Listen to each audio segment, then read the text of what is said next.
APBN bukan sekedar dokumen keuangan negara. APBN adalah alat perjuangan kita. Kemerdekaan harus terasa di meja makan rakyat kita. Ekonomi kita pada semester pertama tahun ini tumbuh tertinggi dalam 13 tahun terakhir. Ini tidak masuk akal. Saya tidak mengerti di mana diajarkan ilmu ekonomi semacam ini. Kitanya punya barang, orang lain menentukan harganya. Saya bertanya kepada wakil-wakil rakyat, mau kita teruskan situasi seperti ini?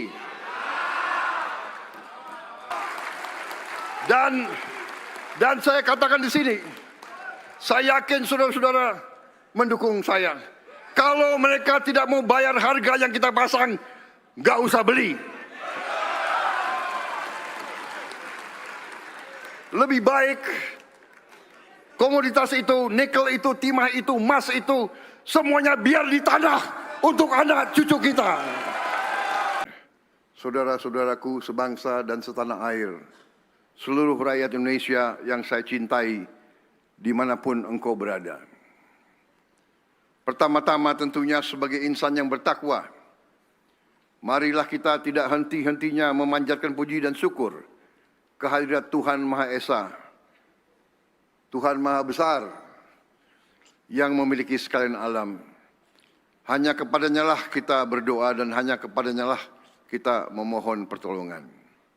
Atas rahmat dan karunia-Nya, hari ini kita dapat hadir pada sidang penyampaian keterangan pemerintah atas rancangan undang-undang tentang APBN tahun anggaran 2027 beserta nota keuangannya dalam keadaan sehat, damai, dan dengan penuh semangat pengabdian dan cinta tanah air. Pimpinan dan anggota Dewan yang saya hormati, pertama saya menyampaikan penghargaan kepada pimpinan dan seluruh anggota DPR RI atas kerjasama, pengawasan, dan dukungannya dalam penyusunan serta pelaksanaan APBN. APBN bukan sekedar dokumen keuangan negara. APBN adalah alat perjuangan kita. APBN adalah instrumen untuk melindungi rakyat. Alat untuk memperkuat bangsa. Alat untuk mewujudkan cita-cita kemerdekaan dalam mencapai kehidupan yang lebih baik. Jika dahulu para pahlawan berjuang agar bangsa Indonesia memiliki negara, hari ini tugas kita bersama adalah memastikan bahwa negara kita berhasil.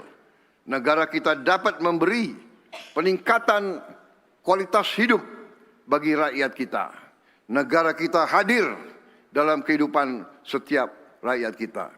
Negara kita hadir ketika petani membutuhkan pupuk, membutuhkan teknologi. Negara hadir ketika nelayan membutuhkan kapal dan tempat penyimpan hasil tangkapannya. Negara hadir ketika buruh membutuhkan perlindungan dalam bekerja dan berkarya. Negara harus hadir ketika anak-anak membutuhkan makan bergizi dan sekolah yang baik. Negara harus hadir kalau keluarga membutuhkan rumah, air bersih, listrik, pekerjaan, layanan kesehatan, serta perlindungan pada masa sulit. Kemerdekaan belum selesai hanya karena bendera kita, bendera merah putih, telah berkibar. Kemerdekaan harus terasa di meja makan rakyat kita. Kemerdekaan harus terasa di ruang kelas anak-anak kita. Kemerdekaan harus terasa di puskesmas dan di rumah sakit. Dan di masa depan setiap keluarga Indonesia. Itulah makna APBN sebagai alat perjuangan. Setiap rupiah yang dikumpulkan oleh negara harus kembali menjadi harapan yang nyata bagi rakyat kita. Saudara-saudara sebangsa dan setanah air, kita memasuki tahun 2026 dalam keadaan dunia yang tidak menentu, yang tidak mudah. Harga energi di seluruh dunia meningkat karena perang. Suku bunga global tinggi dan bisa naik. Nilai tukar berbagai negara tertekan dan ketegangan geopolitik mengganggu perdagangan dunia. Namun di tengah tekanan dan ketidakpastian global tersebut, kita bersyukur perekonomian kita tetap berdiri tegak.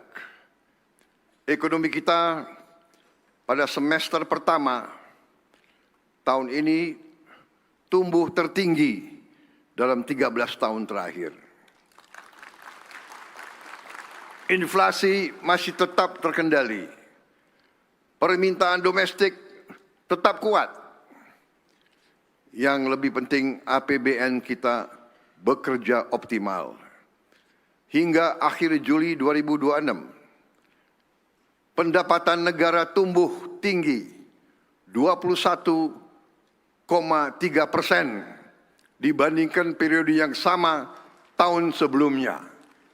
Ini peningkatan yang cukup signifikan. Belanja negara tumbuh kuat 18,2%. Belanja kita arahkan untuk menjaga daya beli rakyat, memperkuat pelayanan publik, dan menggerakkan ekonomi. Walaupun belanja negara tumbuh, defisit APBN tetap terjaga hanya 0,91% terhadap produk domestik bruto. Ini adalah bukti bahwa keberpihakan kepada rakyat dapat berjalan bersama dengan disiplin fiskal. Kita tidak memilih antara pertumbuhan dan kehati-hatian. Kita memilih kedua-duanya. Kita tidak memilih antara membantu rakyat dan menjaga APBN. Kita melakukan kedua-duanya. Pimpinan dan anggota Dewan yang saya hormati dan saya muliakan. Dunia melihat dan memantau sikap kita. Pada tanggal 13 Juli 2026, salah satu rating agency internasional yang kesohor, Standard & Poor's, mempertahankan peringkat kredit Indonesia BBB dengan outlook stabil. Ini pengakuan dunia terhadap kokohnya perekonomian Indonesia, dan Indonesia tetap berada pada kategori investment grade. S&P bahkan menilai Indonesia memiliki prospek pertumbuhan ekonomi yang kokoh, kebijakan makroekonomi yang secara umum berhati-hati, serta beban utang yang relatif prudent dan sustainable dibandingkan negara-negara setara. Ini bukan kata pemerintah, ini bukan kata saya, ini penilaian mereka terhadap kita. Mereka juga menilai bahwa upaya pemerintah memusatkan pengelolaan sumber daya alam kita dan menutup kebocoran di sektor sumber daya dan mineral dapat meningkatkan penerimaan negara serta devisa ekspor. Mereka secara khusus menilai positif peran Danantara dan potensi PT Danantara Sumber Daya Indonesia DSI dalam memberantas praktek-praktek under invoicing dan transfer pricing yang sesungguhnya adalah praktek penipuan. Itu dari pandangan pengamat-pengamat, pakar-pakar dari Barat. Dari Timur, Lembaga Rating Republik Rakyat Tiongkok, China Lianhe Rating, justru memberi rating AAA, stable, yang merupakan level tertinggi dalam penerbitan Panda Bonds untuk Republik Indonesia. Mereka menilai fundamental ekonomi Indonesia solid, kebijakan pemerintah kita efektif, ekonomi kita tahan terhadap guncangan eksternal, dan inflasi kita terkendali. Sidang yang terhormat, kita menerima penilaian-penilaian ini sebagai pengingat bahwa kredibilitas dibangun oleh konsistensi, kerja keras, dan kesungguhan. Dunia tidak hanya menilai apa yang kita umumkan, dunia menilai apa yang benar-benar kita laksanakan. Pimpinan dan anggota Dewan yang saya hormati dan saya muliakan, capaian semester pertama tahun 2026 adalah pijakan kita dalam menyusun RAPBN tahun 2027. Untuk itu, arsitektur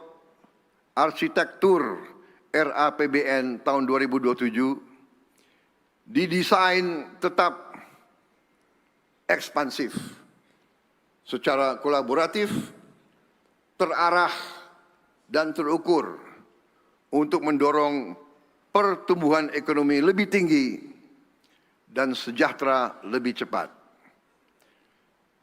Sinergi kebijakan fiskal, moneter, sektor keuangan, dan danantara harus bekerja sinergis dan semakin solid. Transformasi ekonomi pada aktivitas ekonomi yang bernilai tambah tinggi harus terus diperkuat. Program-program unggulan harus berjalan efektif. Program perlindungan sosial harus andal. Pemberdayaan bagi UMKM harus terus digairahkan. Dukungan untuk petani, nelayan, guru, dan tenaga kerja yang rentan juga harus diperkuat. Harmonisasi kebijakan pusat dan daerah harus semakin baik dan semakin kokoh. Pemberantasan korupsi dan penegakan hukum harus terus ditegakkan tanpa pandang bulu.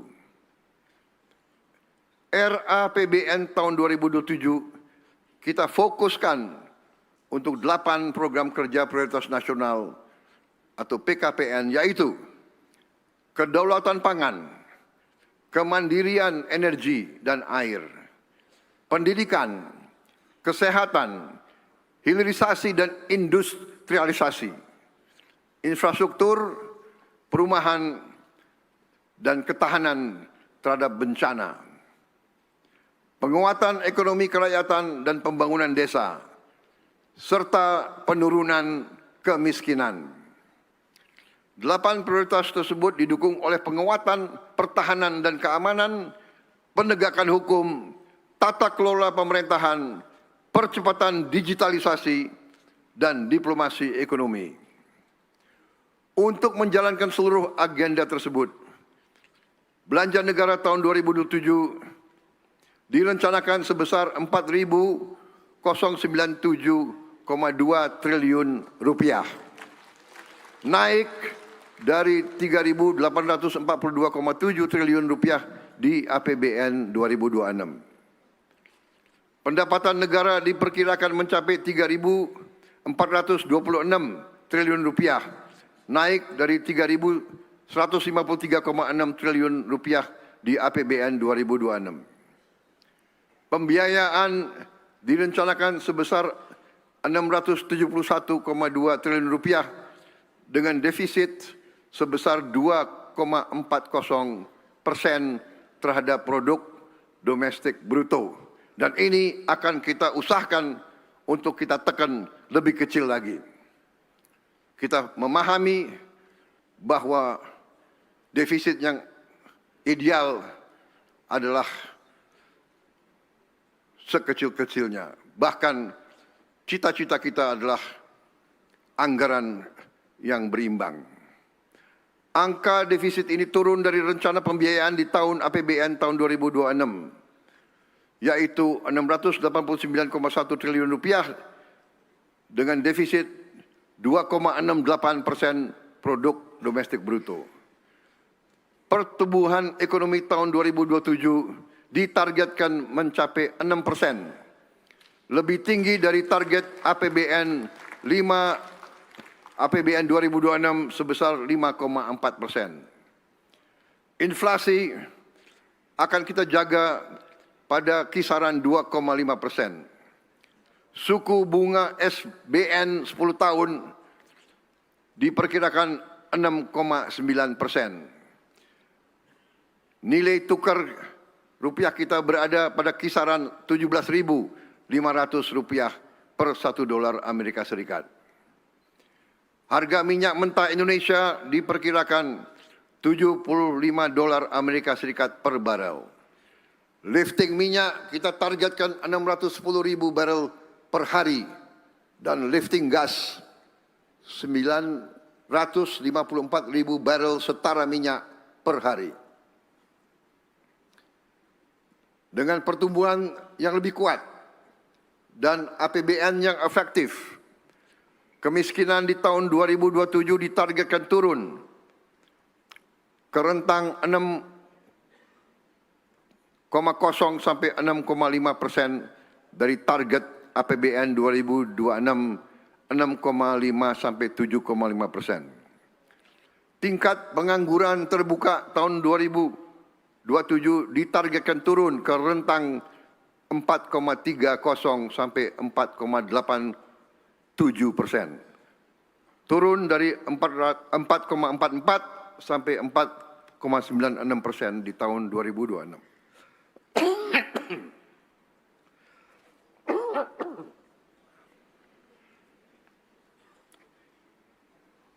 Mohon izin.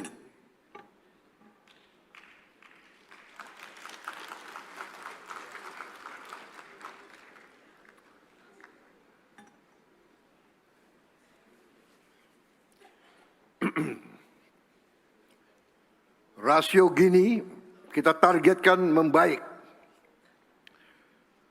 menjadi 0,362 sampai 0,367 dari target tahun ini 0,377 sampai 0,380. Dan indeks modal manusia meningkat menjadi 0,575. Angka-angka tersebut akan kita jaga dengan reformasi fiskal yang holistik dan konsisten. Pendapatan negara kita dorong lebih optimal. Kebocoran penerimaan harus diminimalisasi. Efisiensi belanja harus terus kita lanjutkan. Perlindungan sosial didorong semakin tepat sasaran, serta pembiayaan yang inovatif dan berkelanjutan terus dikembangkan.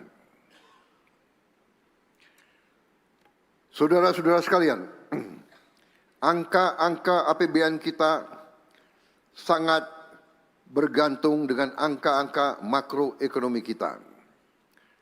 Angka-angka makroekonomi kita sangat bergantung dari kualitas data yang dikumpulkan oleh Badan Pusat Statistik kita. Saya mendapat laporan sudah lebih dari 10 tahun kita belum melakukan rebasing atau pembaharuan cara kita menghitung berapa sebenarnya aktivitas ekonomi yang terjadi di negara kita. Oleh karena itu, sensus ekonomi yang sekarang dijalankan sampai akhir bulan Agustus 2026 yang dilakukan oleh 251.000 petugas sensus bekerja di seluruh desa-desa kita perlu kita pastikan berhasil. Saya minta agar saudara-saudara sekalian, wakil-wakil rakyat dan seluruh rakyat Indonesia yang sedang mendengarkan pidato saya saat ini, saya minta agar saudara-saudara tidak hanya mengisi formulir sensus dengan sejujur-jujurnya, tapi juga mengajak semua orang untuk ikut mengisi dengan sejujur-jujurnya. Data yang dikumpulkan BPS dari sensus ekonomi tidak akan digunakan untuk mengejar kekayaan atau pendapatan pribadi yang dilaporkan. Data dari sensus ekonomi akan digunakan untuk kita bisa lebih tepat menyusun kebijakan dan anggaran. Sebagai contoh di RAPBN 2027, kita mengasumsikan besar PDB kita mencapai 27.987 triliun rupiah. Jika pembiayaan sebesar 671,2 triliun rupiah, maka defisit APBN sebesar 2,40% terhadap PDB. Tapi jika ternyata PDB kita lebih besar, yang banyak lembaga internasional mengatakan seperti itu, maka defisit kita akan jauh lebih kecil. Selain itu, pembaharuan data tunggal sosial dan ekonomi nasional atau DTSEN juga akan kita lakukan dari hasil sensus ekonomi tahun 2026 ini. Karena itu sensus ekonomi ini sangat penting. Saudara-saudara sekalian, disiplin fiskal tidak berhenti ketika anggaran disahkan.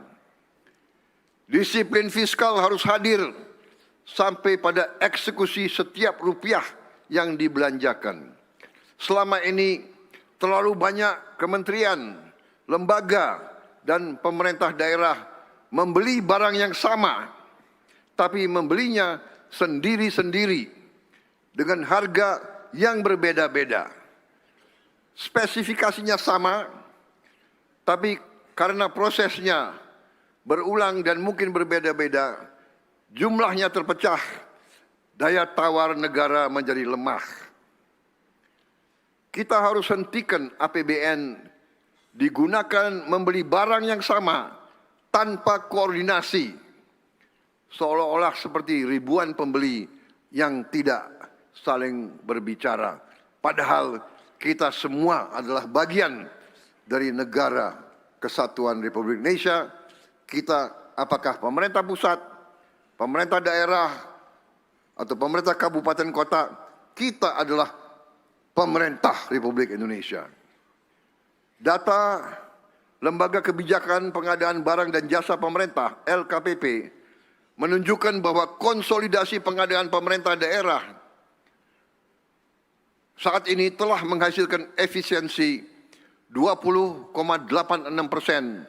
pada 2025 dan 25,43% diperkirakan pada 2026. Jika dilaksanakan secara luas dan disiplin, konsolidasi, penggunaan katalog elektronik, perencanaan berbasis data, serta praktek pengadaan terbaik dapat menghasilkan efisiensi sampai 30% dari belanja pengadaan 1.200 triliun rupiah.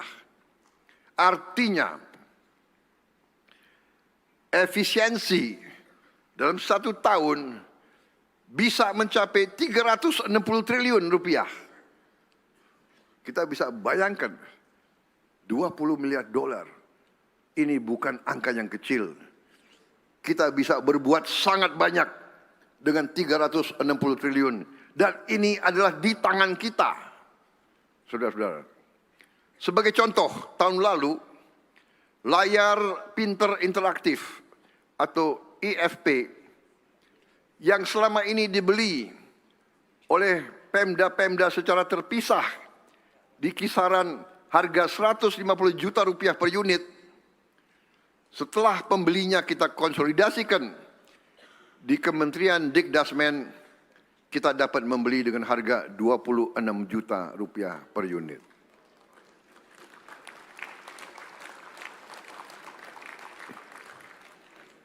Ini penghematan hampir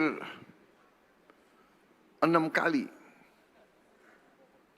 6 kali penghematan. Ini real. 150 juta kita beli dengan harga 26 juta termasuk ongkos kirim dan ongkos pasang sampai ke tempat terpencil, terluar dan tertinggal. Saudara-saudara sekalian. Karena itu saya melaporkan di sini pemerintah akan segera mengkonsolidasikan seluruh pengadaan barang dan jasa yang serupa. Kita akan tingkatkan kelembagaan LKPP menjadi badan pengadaan pemerintah, dan untuk itu kita mohon dukungan Dewan Perwakilan Rakyat yang saya hormati.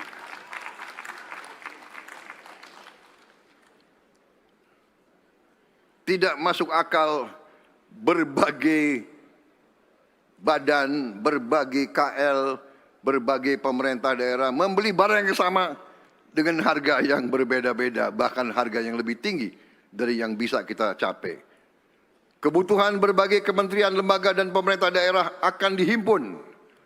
Spesifikasi akan distandardisasi. Volume akan disatukan. Proses pengadaan pemerintah akan dilakukan secara digital, sehingga supaya semakin transparan, kompetitif, dan akuntabel. Jika barangnya sama, kita beli bersama. Jika kebutuhannya dapat direncanakan, kita rencanakan bersama.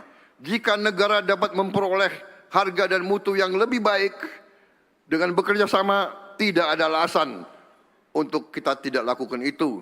Tidak ada alasan untuk masing-masing institusi tetap melakukan pengadaan sendiri-sendiri. Setiap rupiah yang berhasil kita hemat adalah ruang fiskal tambahan yang dapat kita gunakan untuk rakyat kita. Ruang kelas sekolah yang bisa kita perbaiki. Puskesmas yang kita bisa renovasi. Rumah sakit dan alat-alat kesehatan yang dapat kita berikan kepada rakyat kita di semua kota, di semua kecamatan.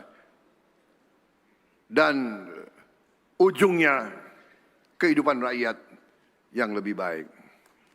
Pimpinan dan anggota dewan yang saya hormati dan saya muliakan, hari ini saya akan menggunakan kesempatan berbicara di ruang terhormat ini untuk menyampaikan beberapa langkah besar yang akan menjadi tahap berikutnya dari transformasi Indonesia.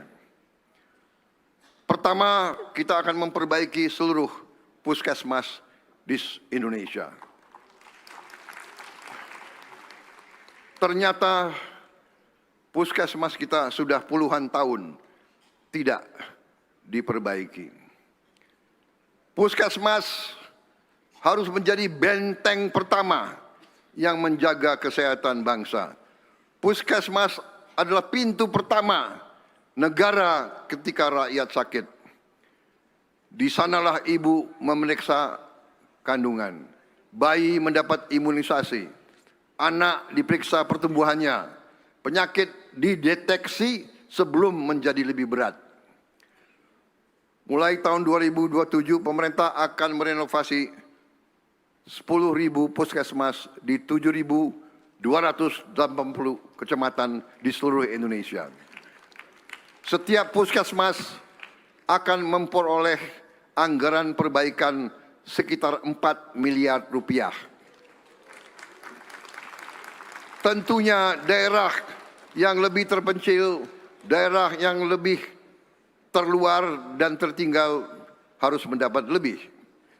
Selain itu, kita juga akan merenovasi dan membangun lebih baik lagi 514 laboratorium kesehatan masyarakat atau Labkesmas di 514 kabupaten dan kota di seluruh Indonesia.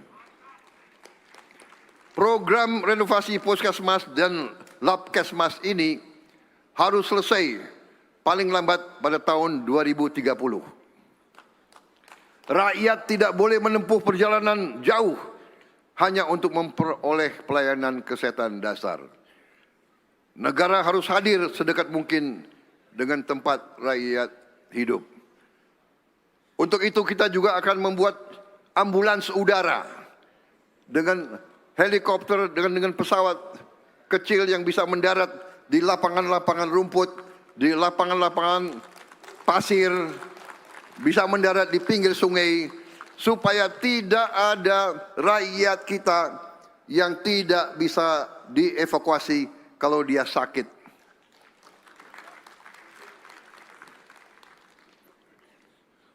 Saya mendapat laporan banyak ibu-ibu yang meninggal karena harus menempuh jalan 7 jam sampai 9 jam pada saat melahirkan. Pada saat sudah waktu mau pecah harus 9 jam karena tidak ada jalan yang baik, karena jembatan tidak bagus. Akhirnya banyak ibu-ibu meninggal di daerah-daerah yang tidak jauh dari ibu kota. Untuk itu kita harus mencari terobosan inovatif. Salah satu jalan adalah ambulans udara, bahkan nanti juga tim dokter terbang. Kalau perlu, dokter yang terbang ke tempat rakyat sakit keras atau menghadapi bencana. Saudara kalian.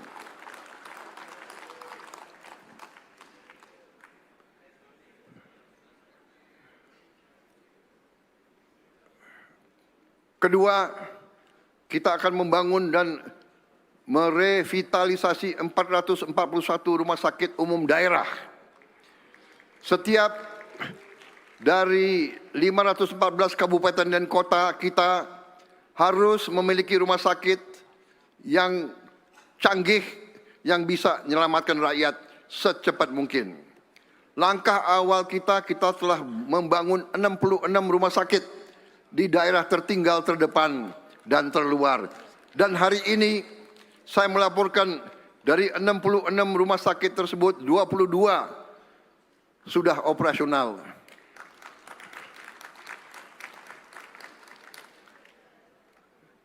Kita telah membawa alat pemeriksa jantung, CT scan, mamografi, USG, dan layanan modern ke wilayah yang sebelumnya harus merujuk pasien ke tempat-tempat yang sangat jauh.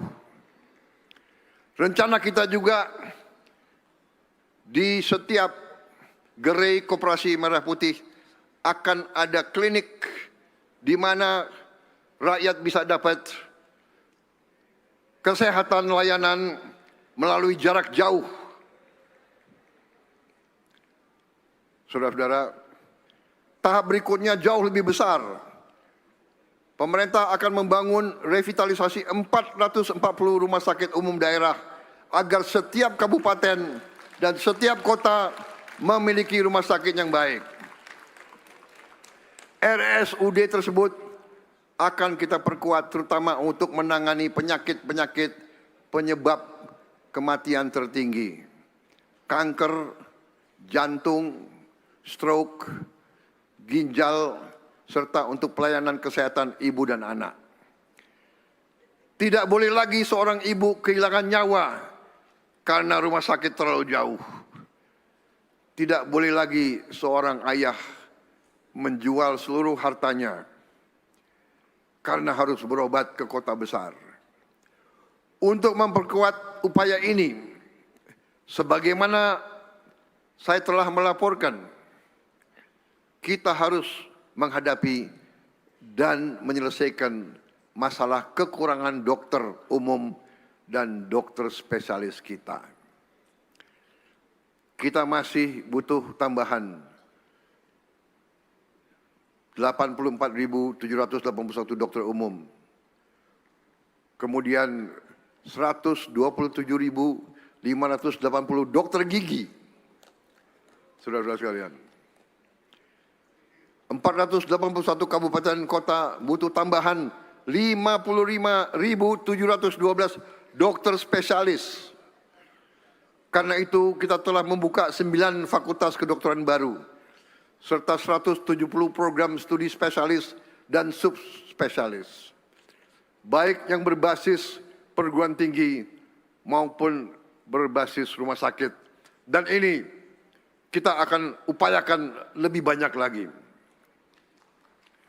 Saudara-saudara sekalian, bila perlu kita sedang memikirkan kita bisa mengundang dokter-dokter dari negara lain untuk praktek di sini untuk waktu-waktu yang terbatas.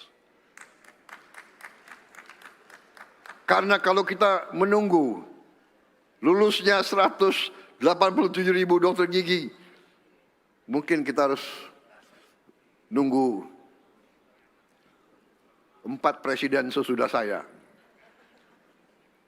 Saudara-saudara sekalian, rakyat kita menuntut, berharap pelayanan kesehatan secepat mungkin. Kita tidak boleh berpikir normatif, kita harus berani berpikir inovatif.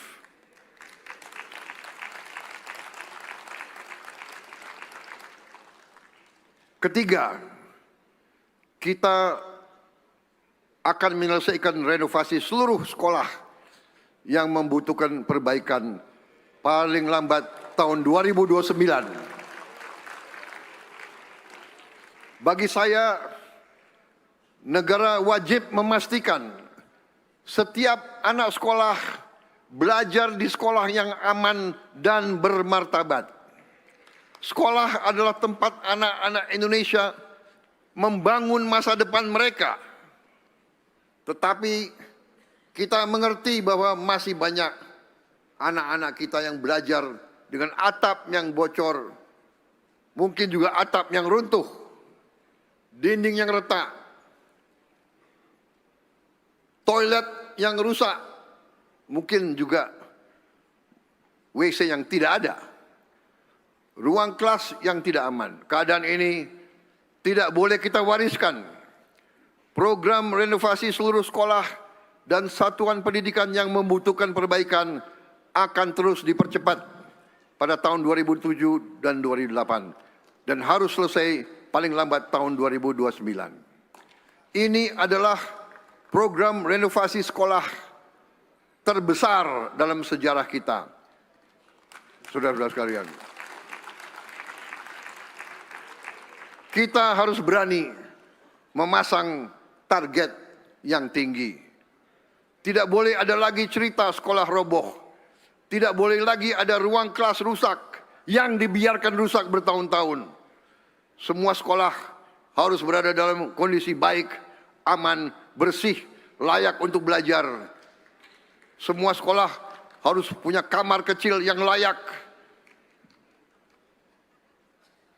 Semua ruang kelas akan kita lengkapi dengan layar pintar interaktif atau IFP. Di akhir bulan Desember 2026 kita perjuangkan semua sekolah akan menerima tambahan 3 layar untuk tiap sekolah. Akhir tahun ini, kalau tahun yang lalu baru terima 1, akhir tahun ini semua sekolah di Indonesia akan punya 4 ruangan yang memiliki IFP. IFP ini akan memudahkan guru dan murid untuk mengajar dan belajar. Kita juga akan mengadakan long distance learning, pembelajaran lewat siaran jarak jauh. Guru-guru terbaik akan bisa mengajar dari studio guru di Jakarta atau di ibu kota provinsi. Semua kelas di seluruh Indonesia akan punya akses kepada pendidikan yang terbaik. Kita harus melakukan lompatan di bidang pendidikan. Pemerintah juga akan memperjuangkan seluruh sekolah negeri tidak dipungut bayaran. Ini adalah cita-cita pendiri-pendiri bangsa kita. Pendidikan adalah hak semua anak Indonesia. Bagi mereka yang punya kemampuan, silakan ke sekolah-sekolah swasta yang hebat. Tapi untuk pemerintah, kita harus perjuangkan anak-anak kita bisa sekolah dengan gratis. Keempat, hari ini saya mengumumkan tahap lanjutan kebijakan ekspor satu pintu kita. Kita telah membahas bersama OJK bahwa kita ingin segera mendirikan bursa mineral dan komoditas strategis. Selama puluhan tahun, Indonesia menjadi salah satu produsen terbesar untuk komoditas-komoditas penting dunia.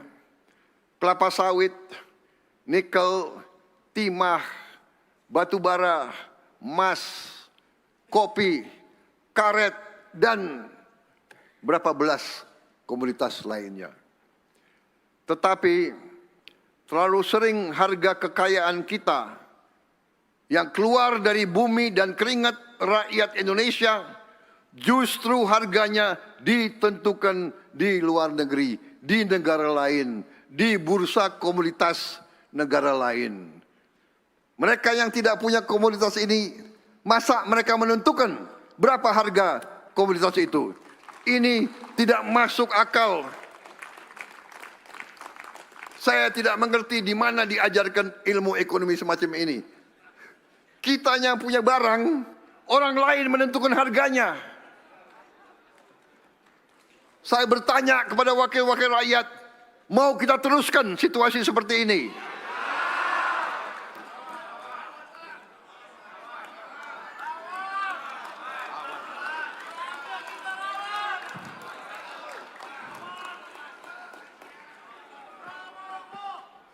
Emak-emak susah payah membatik, orang lain yang menentukan harga batik yang mau dijual. Luar biasa. Keadaan ini harus berani kita ubah. Saya minta dukungan Dewan Perwakilan Rakyat untuk kita ubah ini.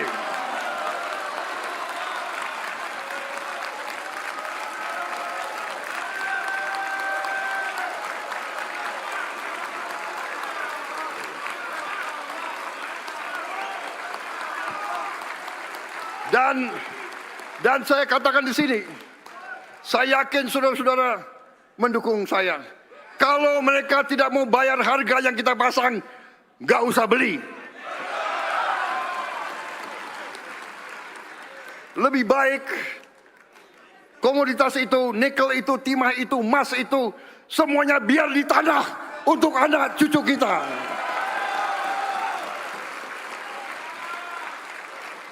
Batu bara kita, gas kita, minyak kita, biar di tanah. Kopi kita, biar kita minum sendiri.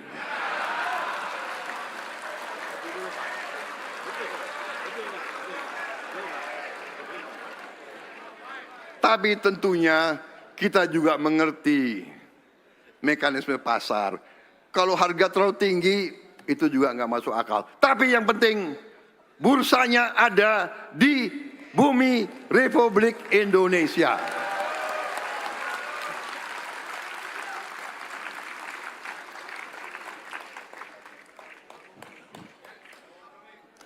Kita akan segera operasionalkan bursa mineral dan komoditas strategis di bawah pengawasan otoritas jasa keuangan.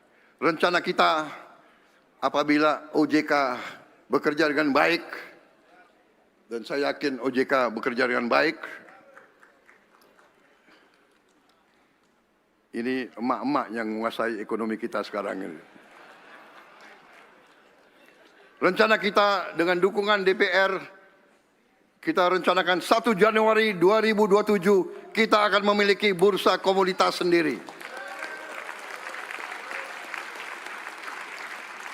Kita targetkan ketentuan penyelenggaraan bursa mineral dan komoditas strategis segera mohon dibahas oleh DPR RI dan mohon diterbitkan dalam waktu yang sesingkat-singkatnya.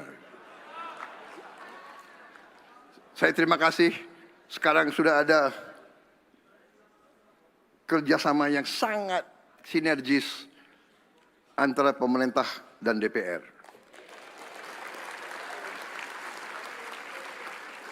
Ini tidak berarti bahwa tidak ada demokrasi. Kita harus ada demokrasi, kita harus diawasi, kita harus dikritik. Tapi kita harus kerja cepat untuk rakyat kita. Dan ini saya kira sudah dihasilkan oleh DPR RI sekarang ini. Saya terima kasih.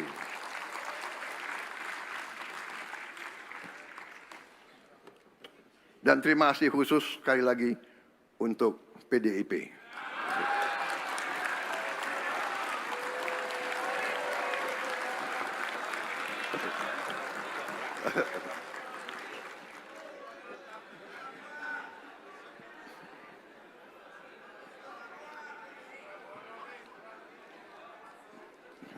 Sebenarnya ini bukan Prabonomics, ini Marhain ini.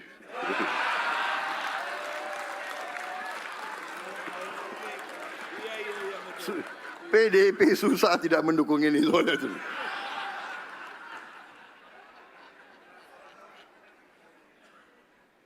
Saudara-saudara, dengan ini kita akan membangun Indonesia Reference Price. Harga referensi Indonesia untuk komoditas-komoditas utama ekspor Indonesia. Kita ingin membangun pasar yang dalam, transparan, liquid, dan dipercaya dunia. Produsen, petani, eksportir, pembeli, dan investor akan bertemu dalam satu sistem yang diawasi dengan data transaksi yang lebih terang dan ruang penipuan yang semakin sempit. Dalam upaya membangun bursa yang kredibel, otoritas jasa keuangan juga telah melakukan reformasi terbesar dalam sejarah bursa saham kita. Mereka yang melanggar aturan bursa diberi sanksi. Kita juga akan melanjutkan reformasi pasar modal kita dengan demutualisasi pasar modal. Demutualisasi akan membawa pasar modal Indonesia ke standar dunia dan menjadikan pasar modal Indonesia menjadi salah satu yang terbesar di dunia. Pasar modal yang bekerja dengan baik, ini adalah masalah keadilan. Soal kesempatan perusahaan rintisan, startup, pengusaha-pengusaha kita bisa naik kelas, menambah ekuitas, menambah modal, agar bisa memperbesar skala dan dampak usahanya. Minta izin.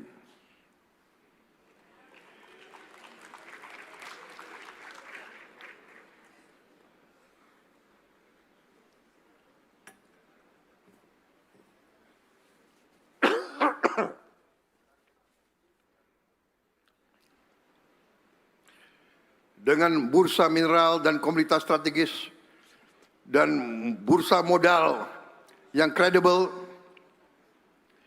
Indonesia akan berhenti menjadi tempat negeri, tempat komoditas digali. Tetapi harga dan keuntungannya ditentukan oleh negara lain.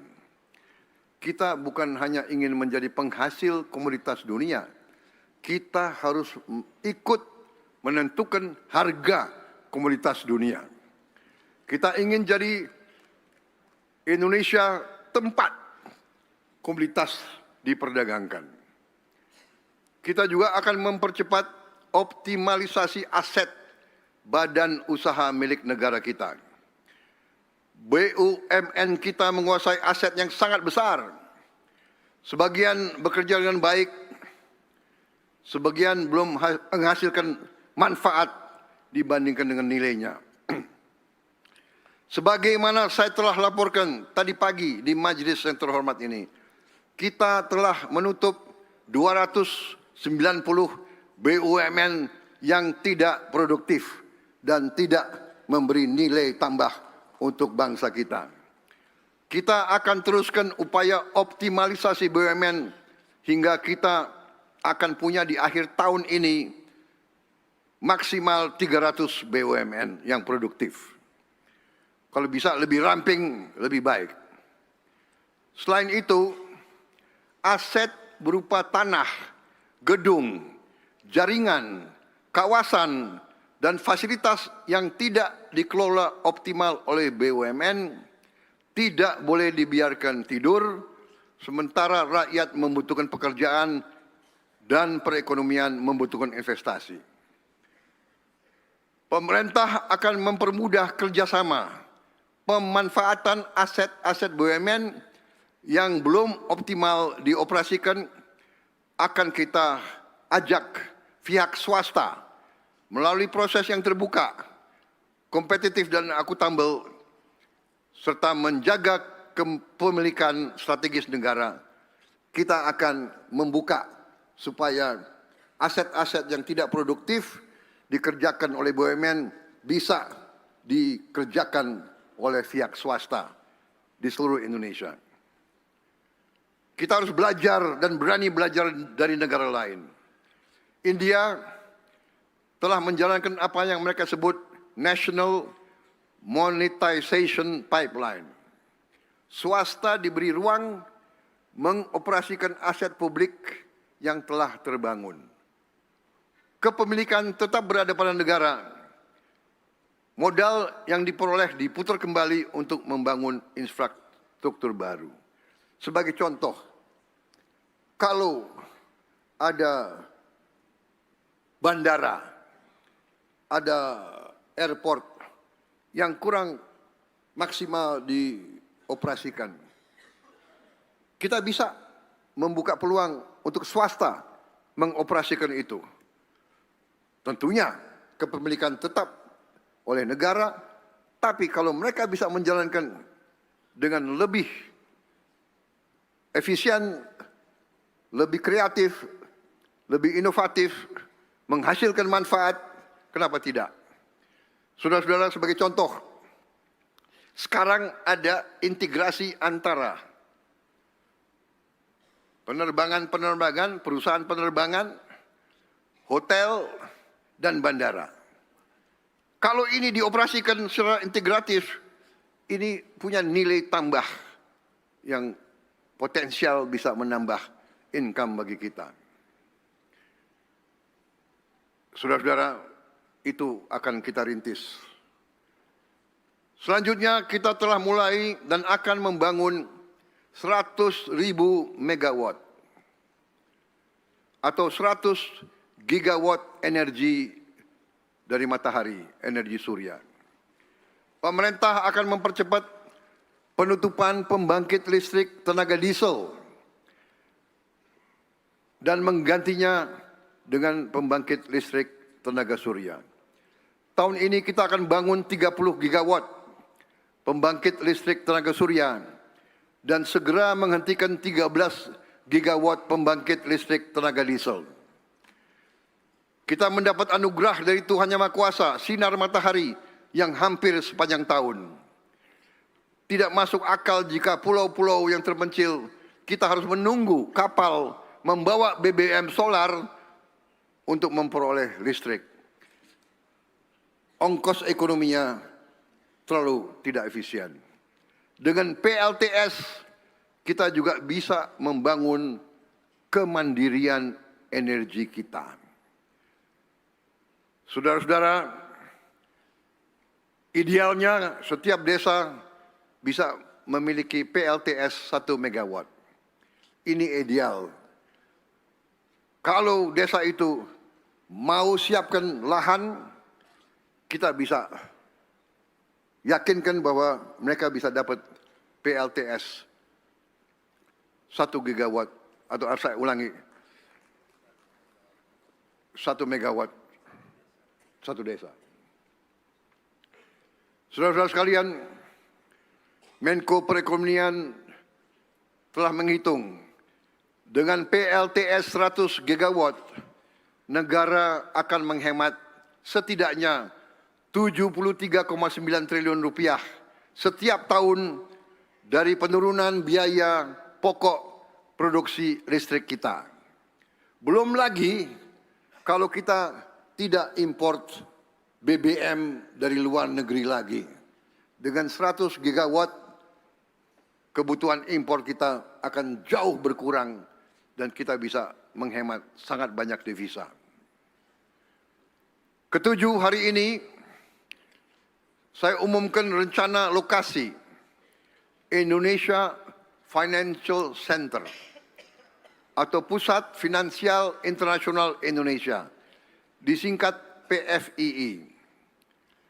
Kita telah tentukan lokasi sementara PFII di Jakarta. Dan begitu bisa kita buka juga PFII di Bali.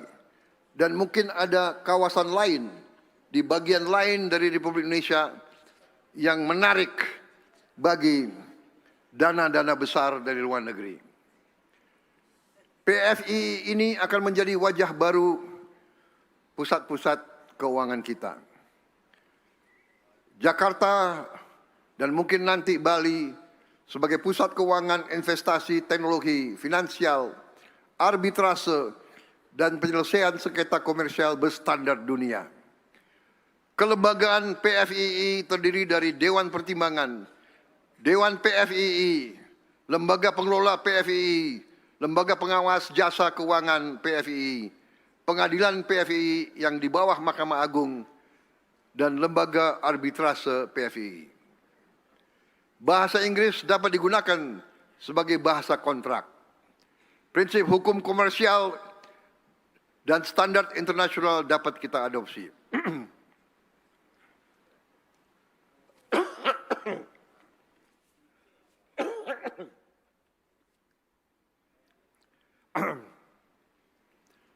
Hakim ad hoc dapat berasal dari talenta hukum terbaik Indonesia dan dunia.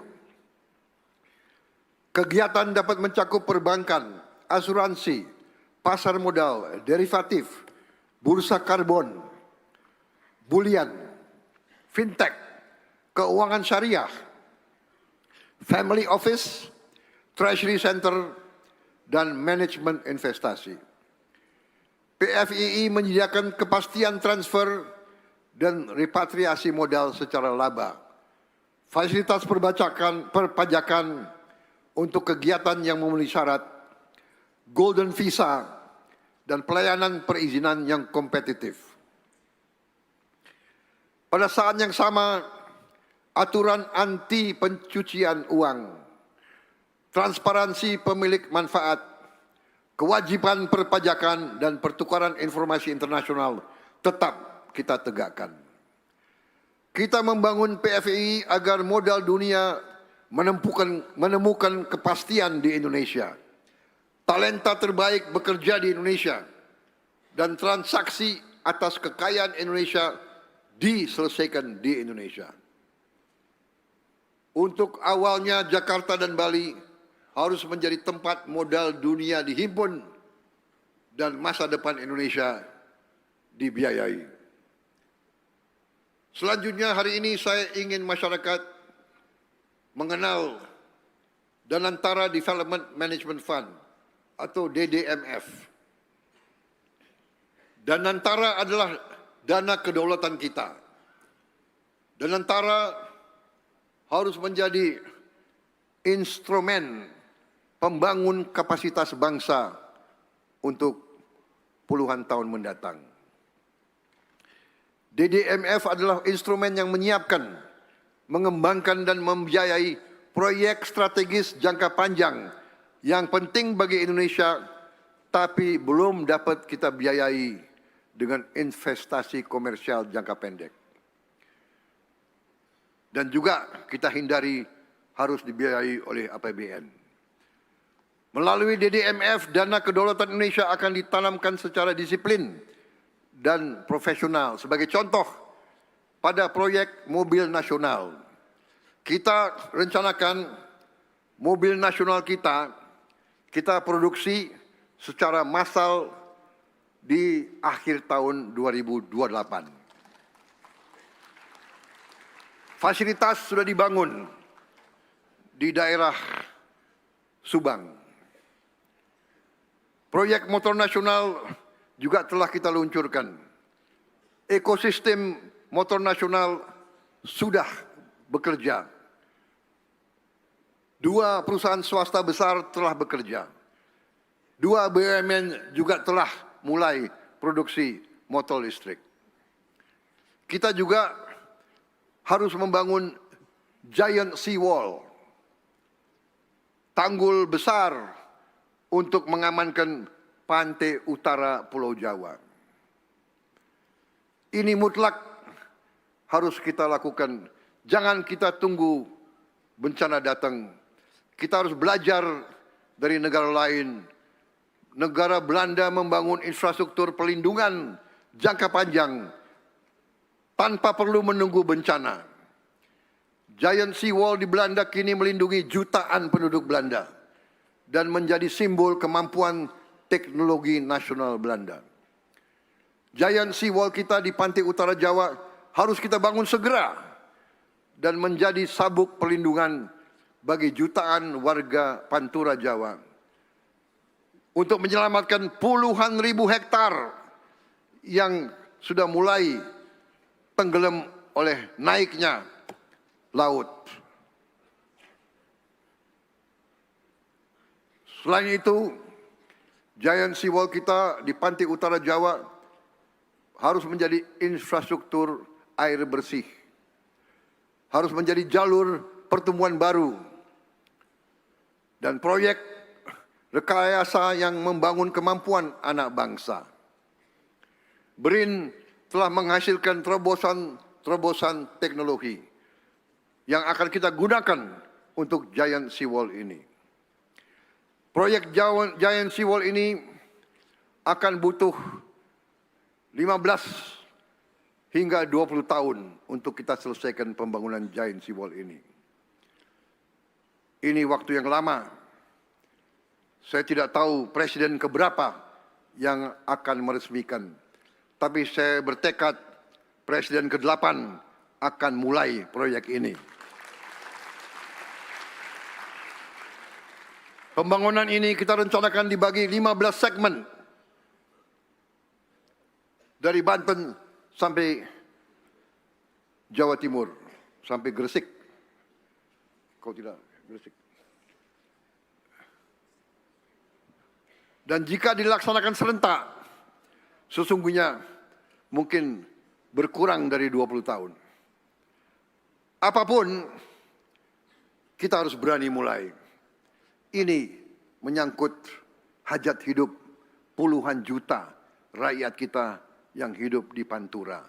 Dan kita harus ingat berapa persen industri kita ada di kawasan-kawasan di pantai utara, mulai Jawa Barat sampai ke Jawa Timur. Jadi masa depan industri kita juga dipertaruhkan.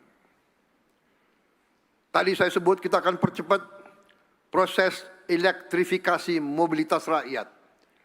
Subsidi BBM harus kita kurangi secara signifikan. Untuk itu pemerintah yang saya pimpin kemarin telah meluncurkan ekosistem motor listrik nasional. Selain itu hari ini kita umumkan, kita akan beri insentif yang cukup besar untuk mereka yang bisa membangun 1 juta motor listrik yang diproduksi di dalam negeri oleh perusahaan Indonesia. Kebijakan ini mempunyai 3 tujuan sekaligus. Menurunkan biaya kendaraan untuk rakyat, mengurangi konsumsi bahan bakar impor, dan membesarkan industri motor listrik nasional beserta rantai pasok baterai, komponen, perangkat lunak, serta layanan purna jualnya. Saudara-saudara, kita telah memiliki hampir semua unsur dalam baterai untuk kendaraan listrik. Hampir semua. Setiap motor listrik buatan Indonesia yang melaju di jalan raya adalah 3 kemenangan sekaligus. Saya ulangi ya. Setiap motor listrik buatan anak-anak Indonesia yang berjalan di jalan Indonesia memiliki 3 kemenangan bagi bangsa kita. Pertama, penghematan bagi rakyat. Penghematan bagi keluarga mereka. Kita perkirakan mereka akan bayar lebih 50% lebih rendah dari pengeluaran yang mereka lakukan sekarang untuk motor BBM. Bahkan bisa nanti turun hanya 30% dari biaya yang mereka keluarkan sekarang. Pengurangan import energi dan yang sangat penting, pekerjaan dan penghasilan bagi anak-anak Indonesia.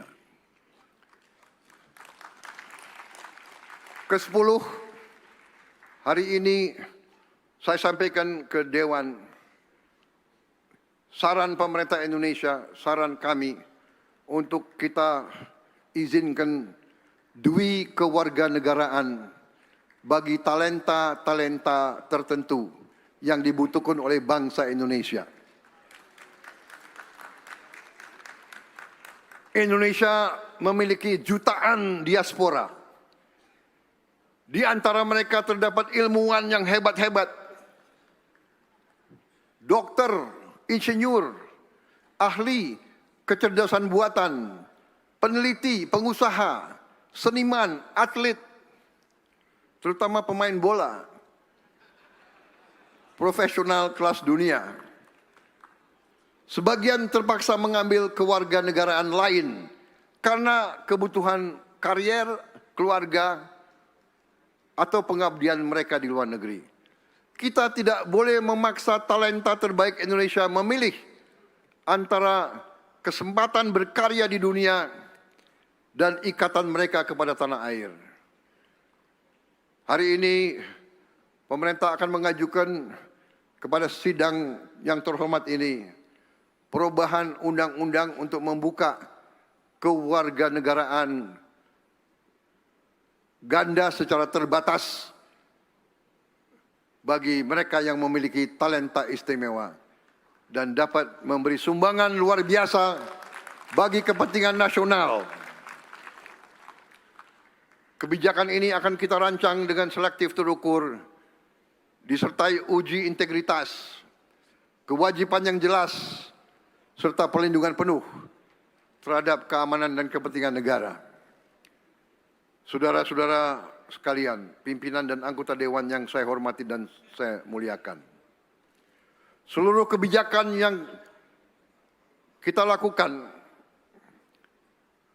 memiliki satu tujuan. Mengubah kekayaan Indonesia menjadi kekuatan Indonesia.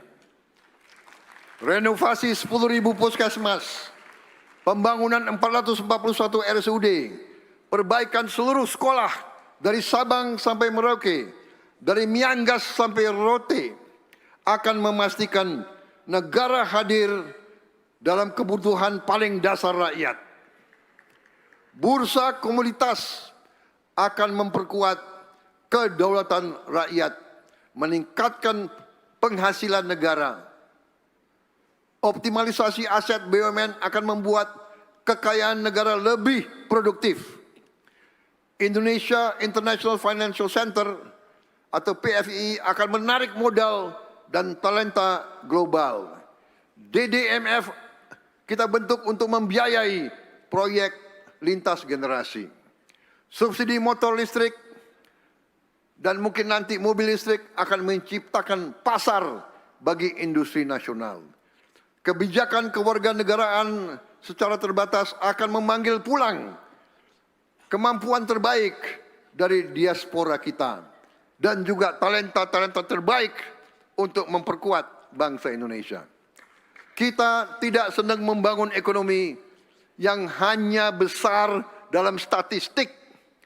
Kita sedang membangun negara yang berdaulat dalam keputusan, adil dalam pembagian dan pemerataan, nyata dalam kehidupan rakyat. Saya mengajak DPR RI, DPD RI, seluruh lembaga negara, pemerintah daerah, dunia usaha, perguruan tinggi, pekerja, petani, nelayan, tenaga kesehatan, guru, dan seluruh rakyat Indonesia untuk mengawal agenda besar kita bersama-sama. Kita akan melaksanakannya dengan disiplin. Tidak boleh ada proyek yang hanya besar pada anggaran tetapi kecil manfaat nyata bagi rakyat. Tidak boleh ada insentif tanpa pekerjaan baru. Tidak boleh ada investasi tanpa transfer teknologi. Setiap rupiah harus memiliki tujuan.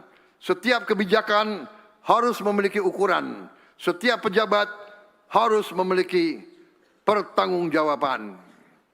Untuk itu saya juga mengajak kita semua untuk terus koreksi diri, terus meningkatkan disiplin. Pemerintah harus mengabdi kepada rakyat, mengabdi kepada bangsa, memberi solusi kepada kesulitan-kesulitan rakyat.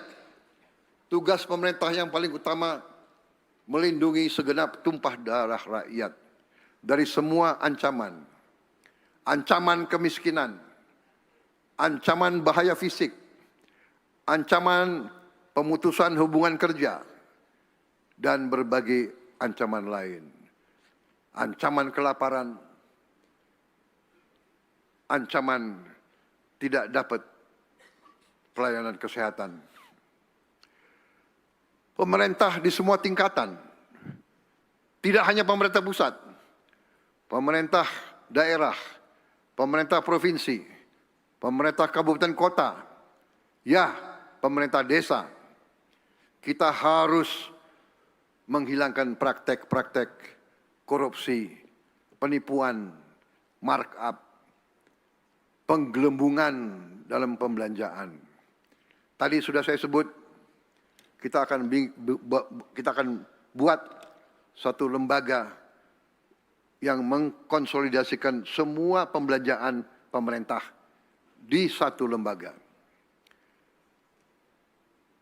Pemerintah harus lebih efisien di setiap tingkatan. Kita harus kurangi semua pengeluaran tidak efisien. Saya gembira sekarang tidak ada lagi anggaran untuk ulang tahun kementerian. Ulang tahun kementerian cukup potong tumpeng di kantor saja. Dan saya berharap juga di semua provinsi dan semua kabupaten kota jangan ada anggaran untuk merayakan ulang tahun besar-besaran.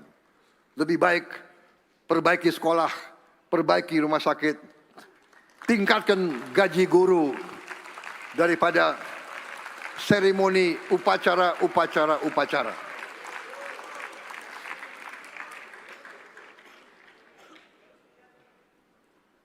Tapi kalau upacara hari kemerdekaan secara terpusat itu wajib.